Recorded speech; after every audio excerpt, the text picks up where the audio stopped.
weeks ago, my stepdaughter Becca passed away. 4 weeks ago, my entire world shattered. Becca was only 14. I had been in her life since she was 7. We were incredibly close. She called me mom, and I cherished every moment I had with her. My husband, Derek, is 40. His ex-wife, Sam, is 38. I'm 35. The three of us always got along well. No tension, no awkwardness, no resentment. Even Sam had no issue with Becca calling me mom. It was an arrangement that worked, or so I thought. When Becca passed, Sam was inconsolable. Anxiety gripped her so tightly she could barely function. With no family to support her, she had nowhere to turn, except to us. So, I did what I thought was right. I opened our home to her. I told her she could stay as long as she needed, that there was no pressure to leave, no rush to return to an empty house. She mostly kept to Becca's room, curled under the covers, lost in her grief. I understood. I never pressured her. I was just there, reminding her she wasn't alone. Today, I asked Sam if she wanted to run errands with me, to get some fresh air, escape the suffocating weight of sorrow, even if just for a little while. She declined, saying she'd rather rest. I told Derek I'd be gone for about 2 hours. He works from home, so I asked him to check on Sam, maybe get her to eat something. Then, I left. But I forgot my library book. I turned back, thinking nothing of it, just a quick stop before continuing with my day. As I walked into the house, an eerie sound stopped me in my tracks. Moaning. From my bedroom. My stomach dropped. My breath caught in my throat. I already knew. Deep down, I knew. My body moved before my brain could catch up. I stormed to the bedroom, heart pounding like a war drum. I flung the door open. And there they were, Derek and Sam, tangled in each other, our bed defiled by their betrayal. Rage surged through me. I screamed, demanding answers, demanding explanations, demanding anything that could make sense of this gut-wrenching scene. Sam gasped, face draining of color, and fled to the bathroom in a full-blown panic attack. Derek, pathetic, stammering, and drenched in guilt, kept apologizing over and over. I didn't want his apologies. I wanted the truth. Through frantic, breathless excuses, he told me they had lunch together, reminisced about Becca, comforted each other. Then, Sam kissed him. He didn't pull away. One thing led to another, and suddenly, they were in our bed. Grief. That's what they blamed. As if grief justified betrayal. They pleaded with me to understand, to see this as a mistake, a lapse in judgment fueled by loss and sorrow. But all I could see was the undeniable truth. The people I loved most had shattered me beyond repair. I didn't know what to do. I loved Derek. I loved Sam. But they had destroyed everything. Comment 1, that would be hard for me. I understand grieving, but how does that excuse cheating? What happens next time he's sad? OP, I don't want to excuse his cheating. I think I want to divorce him, but I'm anxious about doing it right after losing Becca. Comment 2, do you both own the home? If it's in your name, change the locks. Stay strong, and don't listen to his excuses. I'm so sorry this happened to you during such a difficult time. OP, exactly what I was thinking. And yes, we both own it. When I told him to leave, he just kept apologizing and agreed to go, for now. Comment 3, are you seeing a therapist? You're dealing with a lot, and it might help. OP, yes. I've been in therapy for 3 years. My therapist has been incredible. I saw her yesterday, and I finally feel like I'm figuring things out. Update 1, I've made my decision. I'm filing for divorce. Derek shattered my trust beyond repair. I can't be with someone capable of doing this to me. It's devastating because, until now, I thought we had a perfect relationship. I thought he was a great husband. This blindsided me completely. Last night, Derek came over to talk. He confessed. And the truth was worse than I ever imagined. It wasn't a one-time mistake. They had been sleeping together for months. 3 months before Becca even died. I felt sick. Sam reached out too, thanking me for everything I had done for her, apologizing. I didn't respond. I blocked her. I had done so much for her. I considered her a friend. The betrayal cut so much deeper because of that. I have no choice but to leave Derek and cut them both out of my life completely. As painful as this is, I have to move forward. I am done. Some people say I deserve this, that I should have known better than to let Sam into our home. That I was naive. But I refuse to carry that blame. I am a kind, trusting person. I saw a woman drowning in grief and extended my hand. I believed in her. I believed in Derek. And they destroyed me for it. To those who have shown kindness, who have sent messages of support, thank you. Your words mean more than you know. Comment, out of curiosity, what are his excuses for cheating? Those two are going to suffer under the weight of their own guilt. OP, he told me it started one night when I was away at my mom's. He was stressed about our struggles to conceive, about our miscarriages. He vented to Sam, and somehow that led to sex. How? How does someone go from grieving with their wife about their lost children to sleeping with his ex? I don't understand it. And I never will. Update 2, since people keep asking questions, here are a few answers. Have I told anyone? Yes. My friends and family know. Most of them support my decision and have cut ties with Derek. Where is Derek now? At a hotel. Our mutual friends refuse to let him stay with them. He's lost a lot of people because of what he did. Is he fighting the divorce? He begged me to reconsider. But when I told him I was exhausted, that I just needed him to let me go, he finally accepted it. Why isn't? Derek claimed he didn't want to keep hurting me. He told me he was done with Sam for good, that there was no reason for them to ever speak again. But will that last? Will they somehow find their way back to each other? Maybe. Maybe not. The truth is, I don't care anymore. I just want peace. As for why he cheated, his excuse was pathetic. He said they accidentally reconnected one night while I was away visiting my mom. He was stressed about our struggles to conceive, about the miscarriages, and he needed someone to talk to. So, he vented to Sam. And somehow, that led to sex. Disgusting. Both of them. I know. If there's anything else you want to ask, I'll try my best to answer. And truly, thank you all for your support and advice. For those asking about Becca, it was sudden. A car accident. She was with a friend and the friend's parents. And just like that, she was gone. As for Derek's parents, his mother and I always got along. Really well, actually. But Derek is a mama's boy. It's complicated. She knows what he did. She even talked to him about it. But at the end of the day, he's still her son. She'll always support him, no matter what. If she didn't live across the country, he'd probably be staying with her right now. And honestly, I'm starting to think I need to cut ties with her, too.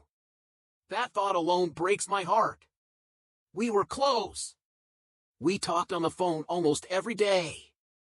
For those wondering about children, we had 6 miscarriages. All of them in the first trimester.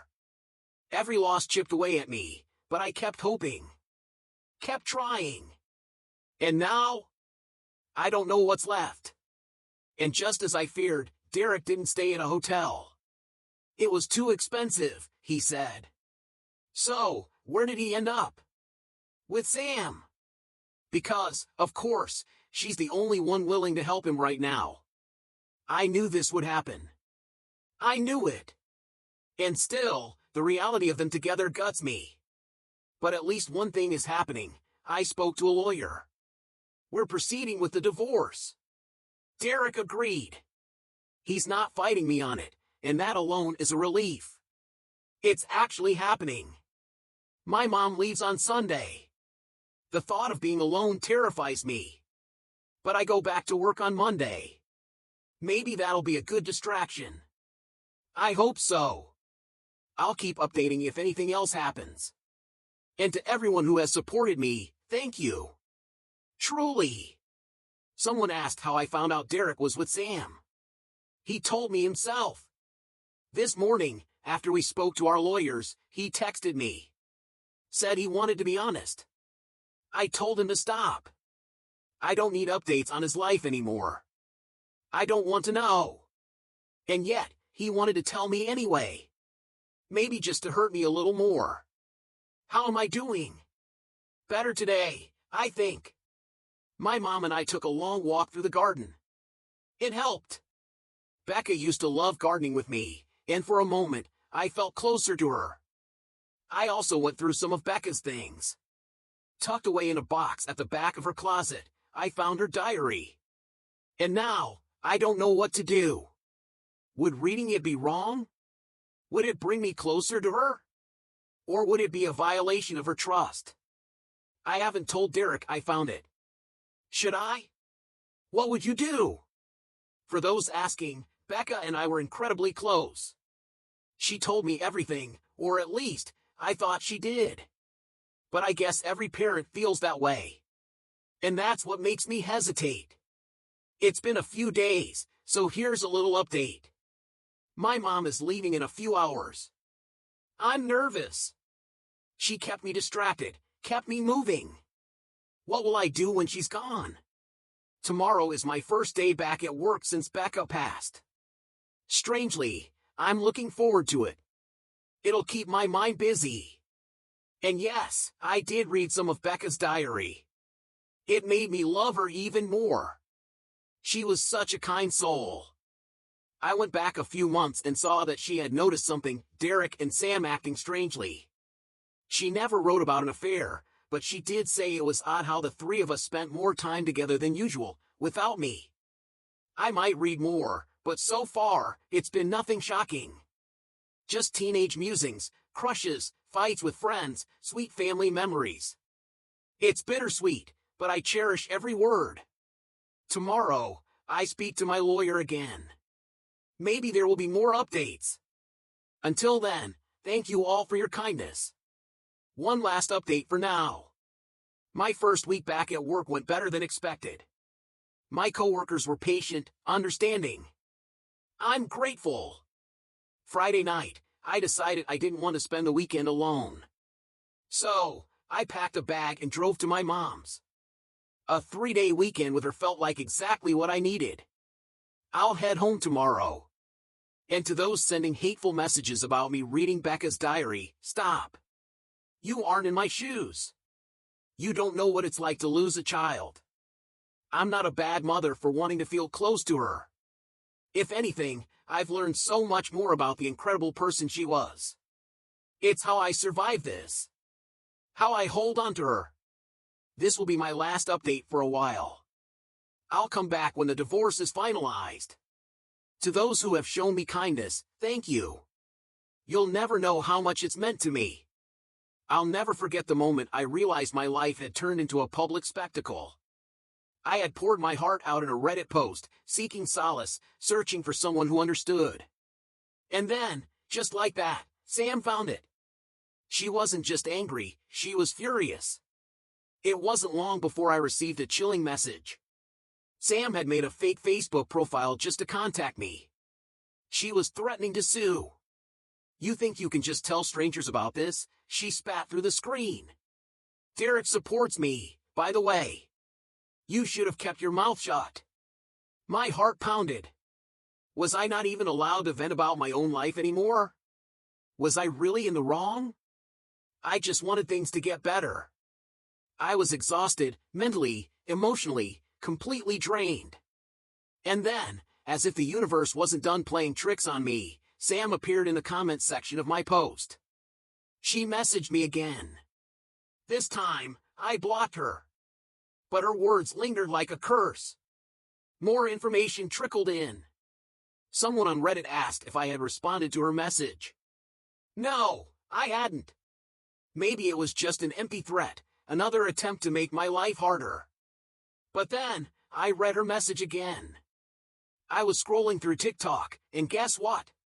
Someone was reading your post. Yes, yours. First, you tell friends and family, then you run to complete strangers and spill our life story? I can't believe you. This wasn't just your business to share. Becca would be so disappointed in you. Be prepared, because I think I'm going to sue you for this. You did this to yourself, remember that. Disappointed? Becca would be disappointed in me? That was the part that hit the hardest. I sat there, staring at my screen, wondering how I had gotten here. And now, to the next story. Would you leave your partner over a so-called joke? I did. My boyfriend and I had been together for almost 2 years. I loved him. He was charming, funny, and had a tight-knit group of friends. He was the kind of guy who thrived on pranks and inside jokes, constantly pulling stunts that sometimes made me uncomfortable.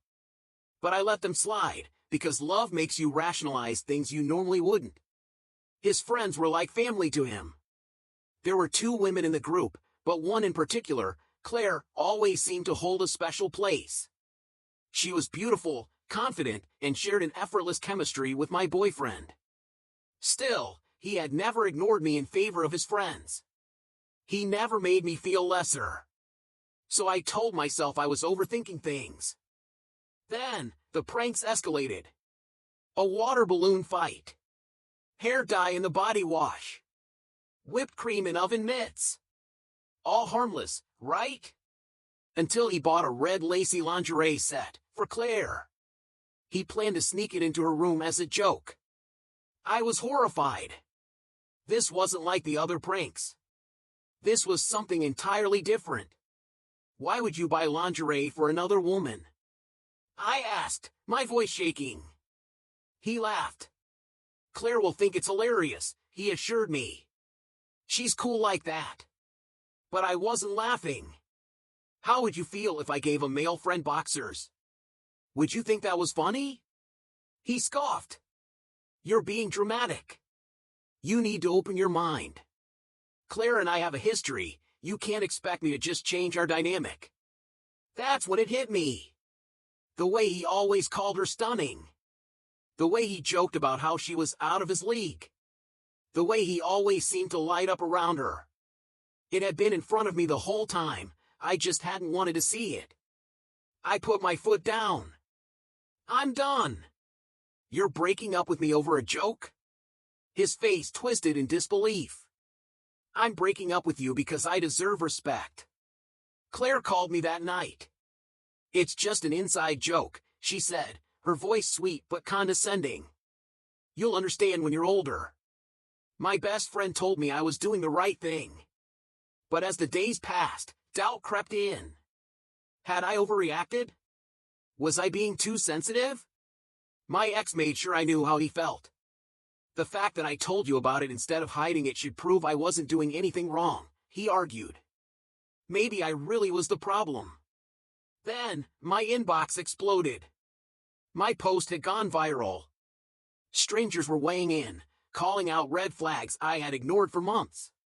And suddenly, everything felt clear. He called me one last time. I understand where you're coming from, he said, his voice dripping with condescension. But you'll never get it. Claire and I have a bond you'll never understand. Maybe you should find someone more, like you. Someone boring. That word. Boring.